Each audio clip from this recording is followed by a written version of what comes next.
Hey everyone, and welcome to the Americana Station podcast. It's your host, Will Payne Harrison. Thanks so much for tuning in. I want to start off by apologizing. I left all of my gear back here in Nashville for the Thanksgiving holidays, and I spent a couple of weeks in Louisiana with my folks. Had to, quarantine before I came back to Nashville, and I left all of my equipment here in Nashville because I rushed out the door to get to my family, and so I'm behind a couple of weeks, so I want to apologize to all my guests for taking a minute to get these out. But today on the podcast, we have Josh King. He has a new record out called The Shed. It came out just a couple of weeks ago. And I'm excited for you to hear about him. He's a North Carolina-based singer-songwriter, and he's been doing it for years. This is his second solo record, and on top of that, he spent years on the road with a band called House of Fools, which was an indie rock outfit on Drive Thru Records, so you might recognize him from that. He toured with the likes of Jimmy Eat World and Steel Train. So he's no noob to this industry. He's been doing it for years. He's incredible, and we have a great conversation over Zoom a few weeks ago. What else is going on? It is new music out today. I asked on my Twitter who people have been listening to. Bobby Moore, he said Haley Witters and Scarlett Burke's Howdy Christmas. These are all ones that I'm going to have to check out myself. I haven't heard any of these yet. My friend Anna says James from Texas, which is James Steinel, apparently has a new record out that sounds pretty good according to Anna. And Amber says Dave Nail has a new EP out, and she says she's blown away by it. So I'll have to check out Dave Nail as well. Lots of good stuff. And Jay Pata, he says Parker Ryan Music.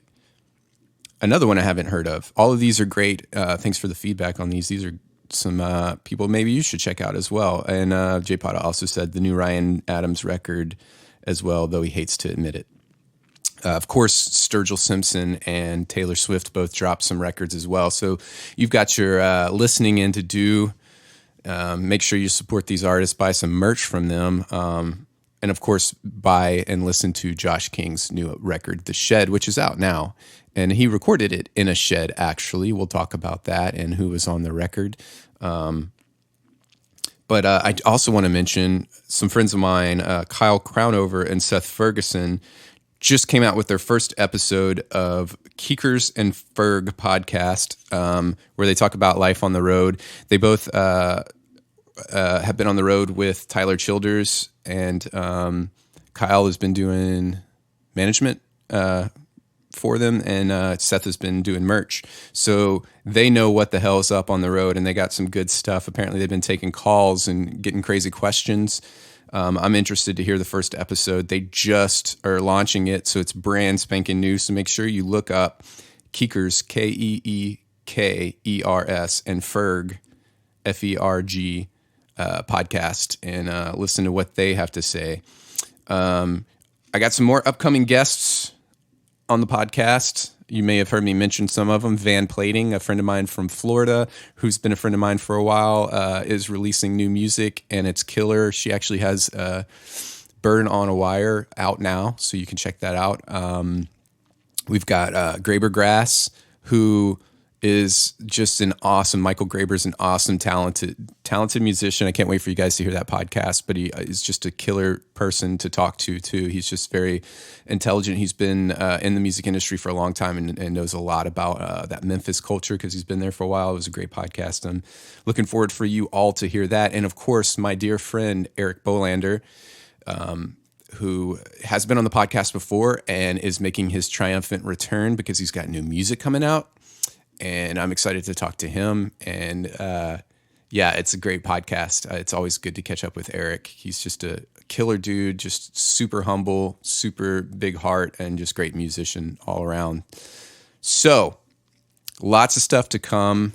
Lots of editing for me to do. I got my work cut out for me over these holidays. And hopefully you enjoy hearing all these wonderful musicians as you're making your way to wherever you're going with your mask on and your sanitizer in hand and no hugging and 6 feet away and all that stuff. Yeah, I think I got through almost all of it. Dan Whitaker is going to be coming up on the podcast next year. He's a Chicago staple, and he's got some new music coming out. And yeah, that's what's been going on. I just wrote a new song with my friend Tabitha Meeks from Mona Lisa Tribe, and we'll be recording that here in the next couple of months and releasing it sometime next year. It's a killer song. I'm excited to have a collab with Mona Lisa Tribe, who have been here on the podcast. I'm also cutting my new record here in the next couple of months, so it's going to be a long process because I'm doing it all myself. But hey, what else are you going to do in lockdown, right? So lots of cool stuff coming. I got a new record coming next year, and I'll talk about that, and along with some where I'm going to be releasing some demo stuff, some extra videos, insider information on all that. I'm planning to get to you guys, and any contributions to that will be helpful. As you know, this podcast is done free of charge with no ads. So what helps me a lot is when you rate and review the podcast. It really gets it up in the stratosphere so more people can hear it, so we can tell more people about it, so we can get more people tuning in. The more ears on it, the better. If you're not following it on your favorite streaming platform, click follow, leave a nice review, give that 5-star rating, help me get up on the board so more people can see it. That would be super helpful. And yeah, that's what we got going on this week. I can't wait for you to hear the rest of the podcasts coming up. And without further ado, let's talk about my buddy Josh King. Josh King kicked off his solo career with 2018's Into the Blue, but North Carolina-based singer-songwriter is no newcomer. There's a man on TV telling me that I should stay inside. Years before packing Into the Blue with songs that mixed the breezy backwoods bounce of Americana with the hummable hooks of guitar pop, he cut his teeth as the leader of House of Fools, the indie rock outfit signed to Drive Thru Records label. So mean. They're all afraid to die. You say you'll be okay. The Shed began in his backyard in Greensboro, where King began gutting and refinishing a workshop left behind by the home's previous owner. When COVID-19 brought his live performing schedule to a halt in early 2020, the workshop became more than a home improvement project.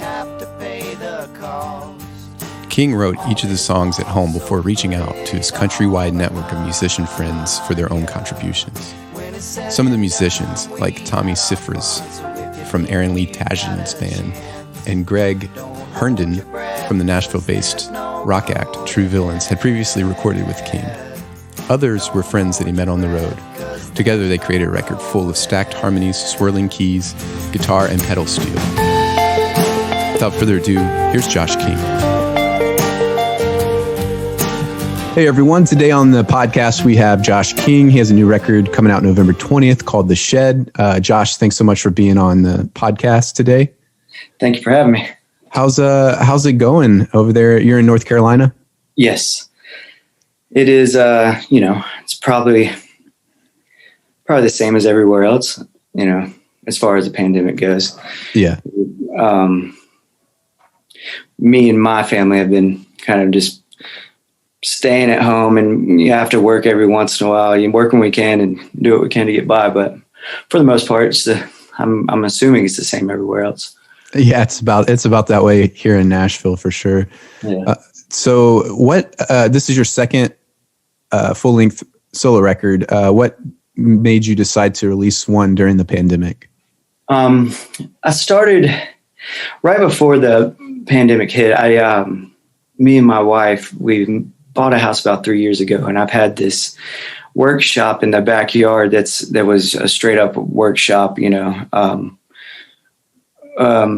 so I gutted it out like a couple of months before, and I had this idea to just finish the room, kind of make it a man cave kind of thing, Yeah. And so I started doing that, and then I had the idea. I saw that they're still making the 24-track digital task cams, and I decided to buy one of those to mess around with, and I put it back here in the shed and kind of made it my little studio thing. So I started messing around. It was I've honestly never recorded myself. I've always had friends that had studios and nicer equipment than I've ever had and better at it than I am.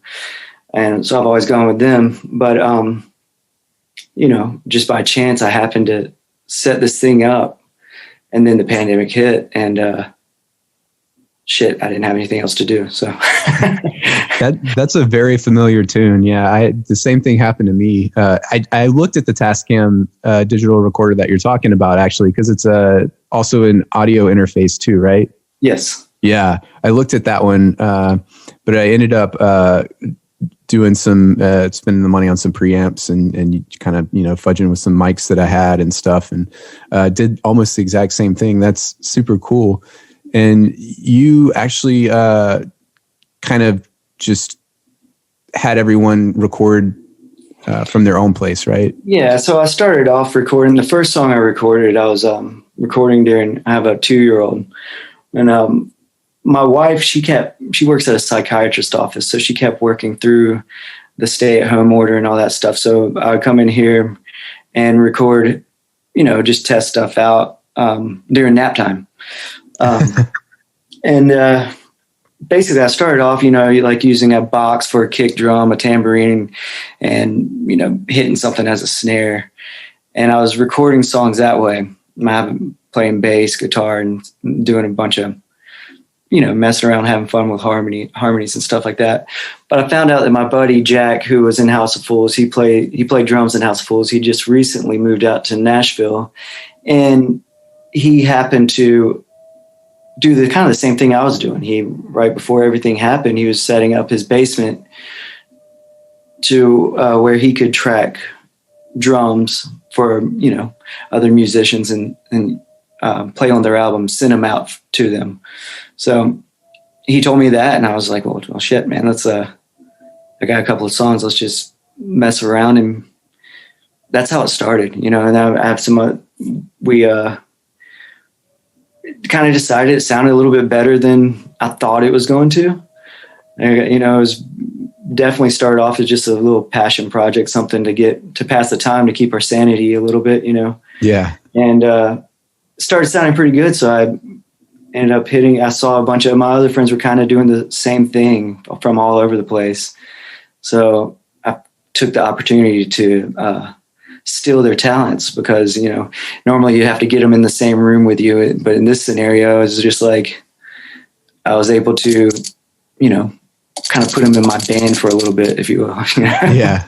So was it cool to kind of like reunite with some of those guys from House of Fools? It was awesome.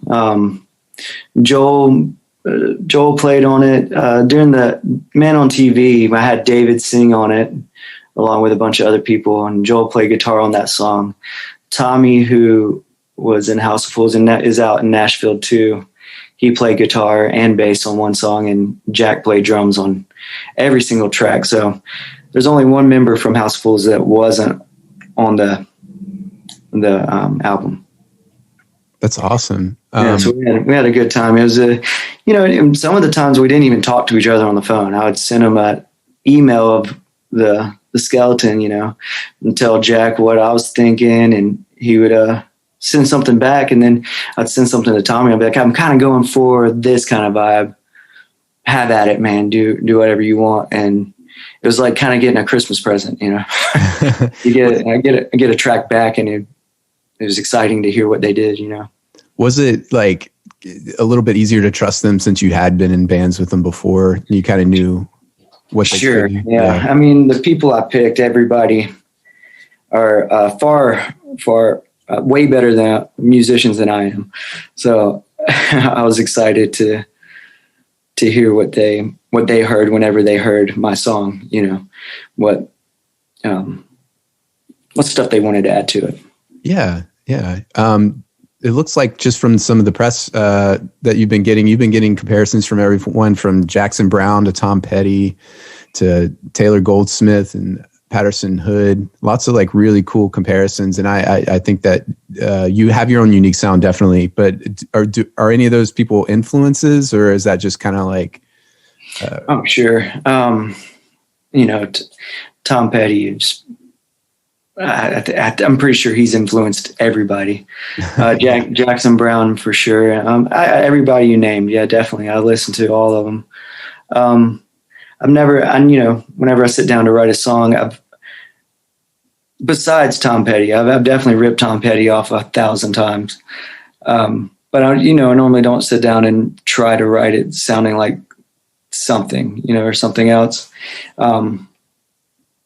But I think it's just one of those things, a subconscious thing. Once you start going in one direction, and the songs that you've listened to before kind of start creeping out of your subconscious. It's like, yeah. And maybe you just end up. I don't know. Yeah, I'm definitely a fan of all those people. Yeah, I get John Prine a lot, and I never try to write a song where I'm like, I want this to sound like John Prine, and people are like, yeah, that song sounds like John Prine. And you're like, yeah, that's a kick-ass compliment. Yeah, for sure. But yeah, I think it's a rite of passage to sound like Tom Petty. Everyone at some point in their career should have a song that sounds like Tom Petty. Yeah, I mean, just go for it. Were these songs that you like had already in the can, or were these songs that you wrote during the pandemic? The first one on the album was written about. I wrote it a few days into the stay-at-home order, and it's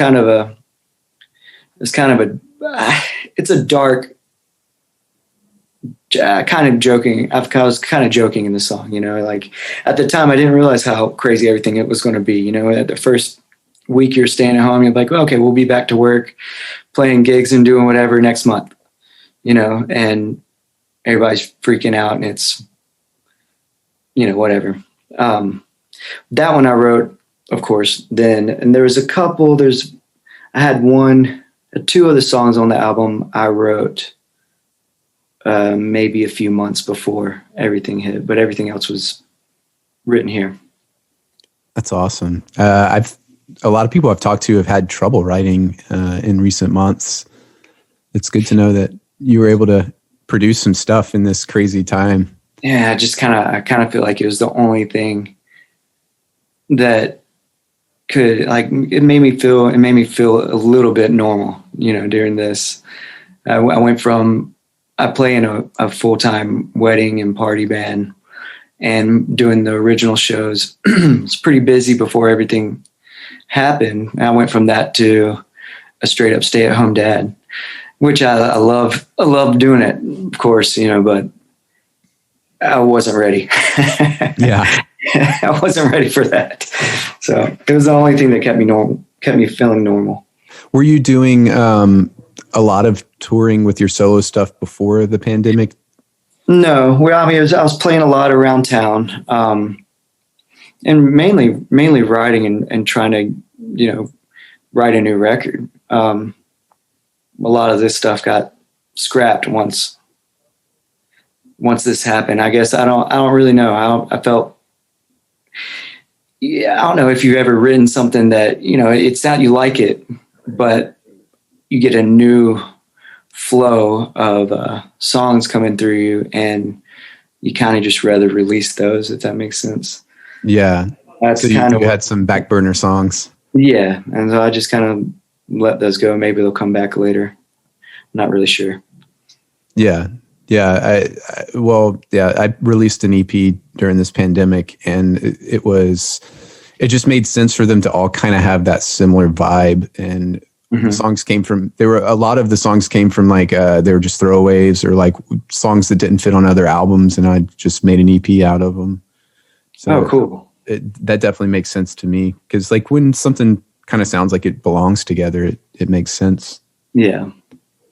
Yeah, I'd like to I'm looking forward to getting back into a real studio, Yeah. And then watching the drummer play the drums to the songs and stuff like that. I think some of those songs kind of called for a real producer. I'm not a real producer or engineer. I'm just trying to make things work with what I got. Well, they could have fooled me. The songs that I heard sounded fully produced. So, well, thank you so much, man. I appreciate that. Yeah. How do you typically write a song? Are you the kind of person that writes just like whenever the muse hits you, or do you typically like sit down and work it out, on a day-to-day basis?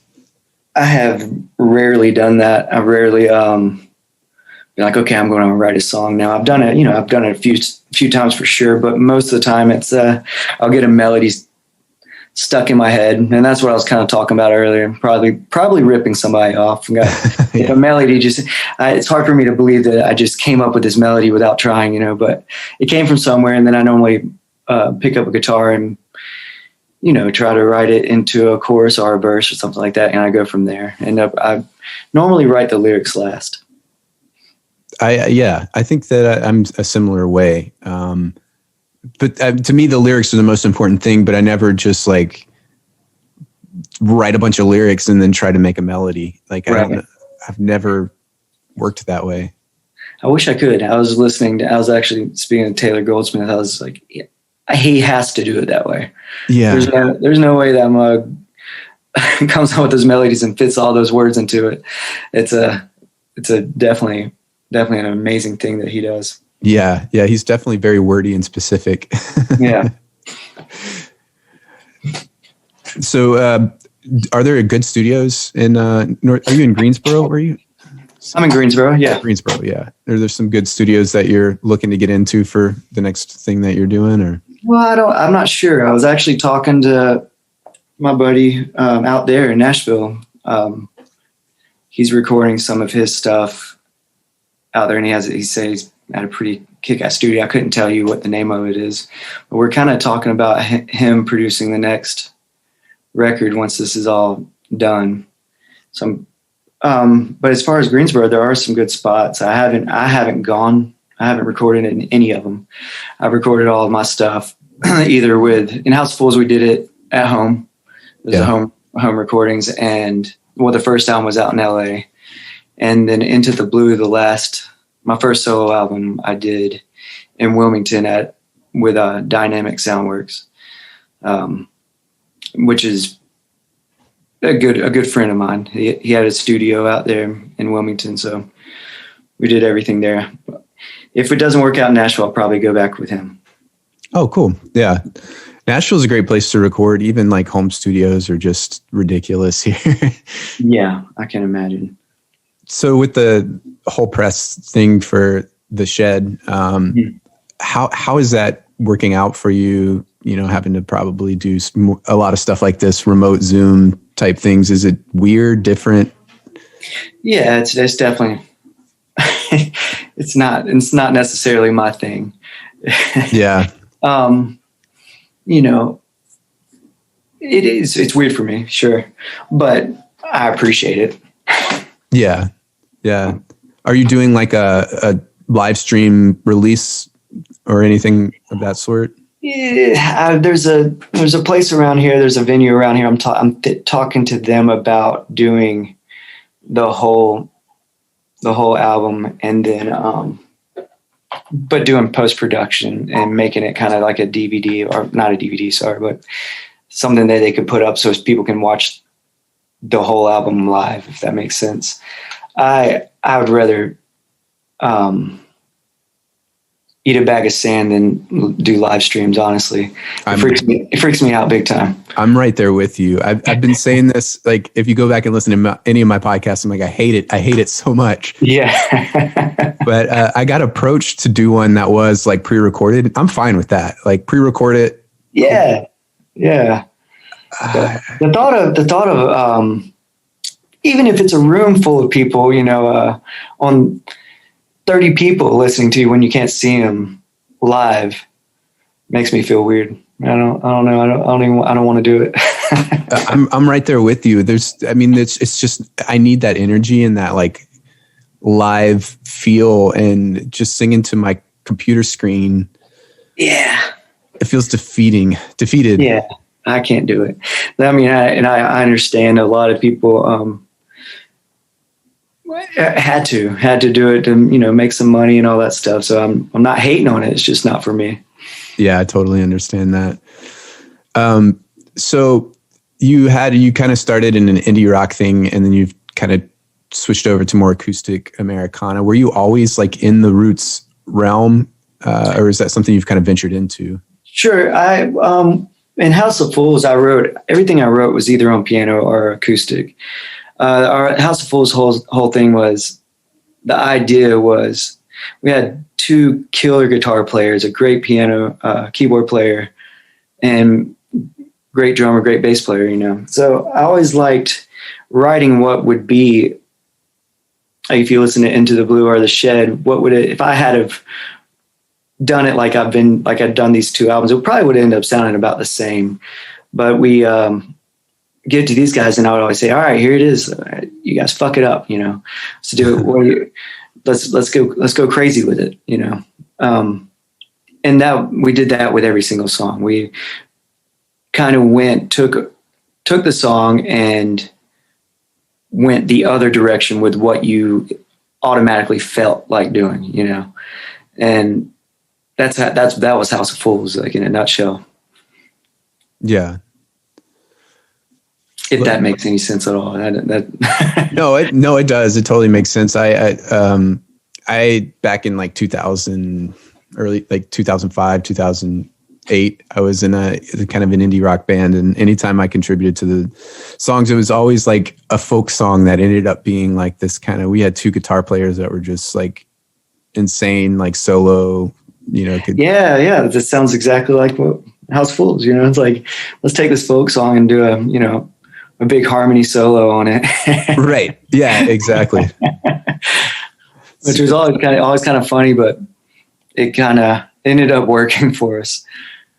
Yeah, exactly. Yeah, that was kind of the thing that we were doing too. And then I think later on, I just realized that like, I've always been kind of a folk type singer, songwriter. Mm-hmm. It's just that I was in like indie, like loud bands that were playing, small clubs. You get into a room, playing small clubs that probably didn't sound that great. You tend to just play everything loud whenever you do that. I know, it's weird, like playing now mostly acoustic, where you're like, oh my God, I don't have to scream the lyrics. Yeah, you have to relearn how to sing and play guitar sometimes, Yeah, for sure. So, are there any plans of doing any live performances at all, or?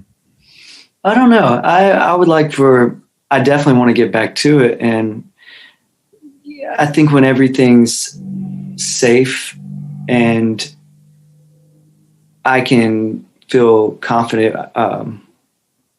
bringing people together without having to worry about them leaving with COVID-19, I'll play a show.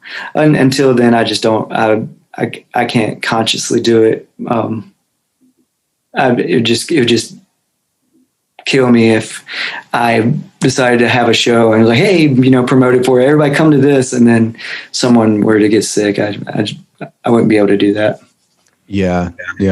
I know that it took me, because I had a month-long tour booked, and it took me some time to accept that it was no longer going to be. And then once I like kind of accepted it and realized like, oh, people could actually get sick if they were coming out, then I was just like, okay, 2020's out the window. But yeah, it's weird because like we were touching on earlier with the stream thing, it's just not the same, and it's not something that I really want to do a lot of.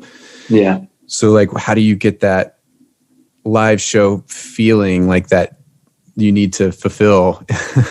Man, I wish I knew. I have no idea. I guess if you have surround sound, go watch a kick-ass live DVD. Close your eyes. I don't know. I just don't know, man. I hopefully, I know there's some bands out there doing it, and I immediately after I said that, I regretted saying that. I'm not trying to throw shade on anybody that is out there playing. It's just, for me, it's just what I'm choosing to do it that way. Well, I think that there are situations where things are socially distanced and like really well thought out, that it makes sense. But there's also, I don't have a problem throwing shade. You know, there are people down here on Broadway that are acting like nothing's happening. Right. And that nothing ever happened. And those are the people that are, you know, these are people that are coming from all over the place and coming down to Broadway. And then it's just a nice big, you know, crossroads of spreading the virus. And then we're not able to really contact trace people who are coming from Utah that got this guitar player sick and now he's in the hospital. You know, it's not always smart, and I don't have a problem saying that. So most of the bars are open. I don't know much about it. Most of the bars are open there. Yeah. So our governor decided not to enforce any more mandates initially. So for about a week, it was like full capacity, and then I think he was like, "Oh no, it's still everything's full capacity now." But Jeez, then that's crazy. He allowed the mask mandate to go through December or something like that. Right. But at one point we were opened up at like stage 3 or whatever, and then we had to go back because it got really bad, and then it got to like 2.5 and then 3, and then it's just been back and forth. Right. But it's hard. There's one thing I had to do during this whole thing was I really had to stop. And it's kind of selfish, but stop watching the news. I had to stop paying attention to everything else because it was kind of starting to drive me a little bit crazy, especially seeing stuff like that, especially seeing, you know, like you were just talking about, people coming from all over the place acting like there's nothing really going on, and keeping us at home. Started really to get me. Yeah, it's weird, but I think there were 7 instances of like COVID downtown bars, and so a lot of people were using that for why they should open up completely. But then the mayor's office here was like, well, that's because those are people that are here in Tennessee that were treated here in Tennessee. But Broadway is such a tourist location; people are swapping it and then going home to wherever they are, and then they're getting tested where they're at, and then that's where they're being marked for. So it's you got to think beyond your scope. You know, it's not just in a situation like that. It's not just the locals that we're worried about. We're also worried about the people that are coming in and swapping it with each other and then taking it home. Yeah, absolutely. Yeah, the news is hard to watch these days, but it's getting a little bit better, so that's always good. Yeah, we got some stuff going for us. The intro and outro of the record are your grandfather. Yeah. My grandfather died back early 90s. I can't remember exactly when it was, but he was a piano player, singer, tap dancer, pretty awesome dude. My grandmother died in 2016. And when they were my mom and everybody was going through their stuff, they found that tape. And it was basically, nobody knows. We've given it to, I have a big family of all my mom's sisters and her brother and everybody. They are big into gospel and get together and sing together a whole lot. None of them knew what the song was. So I just wanted to, of course, it was a big influence. That was a big influence on me, being around them all the time, hearing them sing and watching them pick out harmonies and talk about it and, you know, sing together. So I really wanted to include him in on the album. I was like, since I'm everything is getting flown in, if you will, I'll fly Papa in, you know, and put him in there. So it's one track, and I cut it up. There's a part in the tape where it gets really funky and it must have been warped or whatever. So I cut it off right there to go into the first song, and then it kind of picks back up at the end of the album where the warpy stuff goes away and finishes it out. Is your whole family musical? Like, are your parents and siblings? Yeah, they are. Mm-hmm. And big time. My dad's side of the family, it was the same thing, you know. That's kind of where I learned how to sing. We'd sit around the piano. My other grandmother, she was a piano teacher, and we'd get everybody together. And when I was a kid, sing Christmas songs during Christmas. We'd go down to Alabama for Christmas, and we'd sit around the piano and sing that. But they would pick out, you know, they would assign us harmonies, and if you messed it up, they'd stop the song. And we'd start over. And there's a couple of tapes of that, but it's definitely not anything that anybody wants to hear at any point in time. Is anyone else in your family a songwriter? No, I don't think so. Not in my immediate family. I have some songwriters, I have some cousins that have had some pretty cool bands back in the day and put out some solo albums and stuff like that, but not very many. Awesome. Yeah. No one in my family is musical. I don't know where it came from, but I love hearing when like it came from some place. And it seems a lot of times it does come from that like gospel sort of background, especially with the older generation. Yeah. Yeah. That was definitely a big thing. I wouldn't be able to tell you anything about gospel, but I remember it, you know. I remember being around it all the time. I remember, you know, being curious about singing at that point, you know, not so much songwriting, but singing, like learning how to do it. When did you start like singing? Like you're like, I want to be the lead singer in a band. Was that? I started skateboarding in middle school, and along with that came punk rock. And then I picked up a bass guitar, and I wanted to play bass because my best friend played guitar. So I was just kind of, you know, trying to put something together. Like, oh, I guess I'll play bass.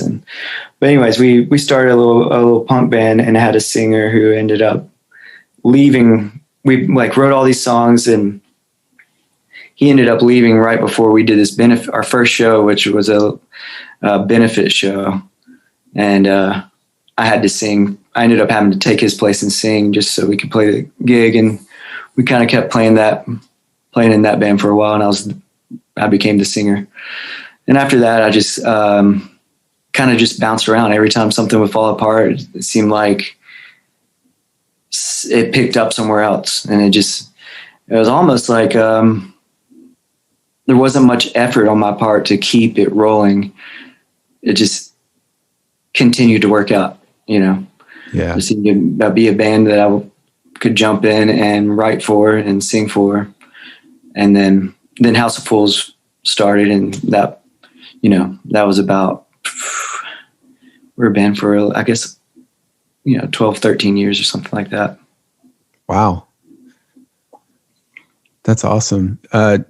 Is there like a theme to The Shed? Do you have like a overall theme for the record? No, not really. You know, I don't think so. I mean, my main thing that I wanted everybody to know, because I did just write the songs, you know, and I did send these songs and say, hey guys, Mason from Jive Mother Mary, who's here, they're from Graham over here, like, dude, thank you so much for agreeing to do this. I want you to feel free to do whatever you want. You know, this is your project too. I kind of wanted it to be more of a collaboration, and I want everybody to be recognized for what they did, because I didn't sit here with a switch and tell people what to do. Yeah. So I think more than anything, I'd like on the cover, I'm putting everybody's names. I want everybody to be recognized for their parts, instead of, it's hard for me to even call it like a solo album, you know, because it's without these other guys, I couldn't have, it definitely wouldn't have happened, you know. It's hard when you come from like a band world to see it that way. Yeah. Yeah, it's strange because in Nashville, you hire people and they don't, at the end of the day, they're just doing that thing and then they're done. They have no investment necessarily. Yeah. And on my last record, I hired a band I'm from Louisiana, and I hired a band for the record, and it's such a good feeling to have like a unit that works together, knows each other, knows how to play off of each other, and are an actual band. It's so different. Absolutely. I can't wait to get together with some guys, and I mean, hell, even if we just pack ourselves in this 9x9 room and turn it up and play. Yeah. That would be a lot of fun. Just writing with people is a total different beast, man. It's, you go through all the emotions, all the, all about it, but rather than sitting here, when you sit by yourself and write something, there's no, I guess the only battle is with yourself, whether you write with a bunch of people. I'm not saying you sit there and battle with them, but there's a lot of different ideas flowing. And when you lock in on one idea or lock in on a bunch of ideas and turn it into one thing, it's a really, really powerful feeling the first time you hear it, that first big bridge or whatever that you just came up with, and looking at everybody in the same room. That's an amazing feeling. Having 5 or 6 guys all just kind of hone into like that one, that you're on the same page. Yeah, it's such a beautiful thing. Yeah, absolutely. Definitely miss it. Yeah, me too. Awesome, Josh. Thanks so much for being on the podcast. I really appreciate it. This record is great. I can't wait until it comes out. It's just almost a week away. Yeah, it is. Thank you so much for having me on here. Happy to have you on, and look forward to talking to you again in the future. All right. Sounds good, buddy. All right. Thanks for tuning in today on Americana Station Podcast. I forgot to mention, if you go to Americana Highways Backroads playlist on Spotify right now, there's a Christmas playlist of Americana artists, or a holiday playlist, I should say. So make sure you check that out. It's a lot of great music on there. And until next week, we'll be back with Graber Grass, Michael Graber from Graber Grass. So stay tuned and share the love of Americana Station Podcast. We'll see you next time. All is lost, so put it all behind you. When it's said and done, we had our fun. So if you think you got a chance, don't hold your breath, 'cause there's no road ahead.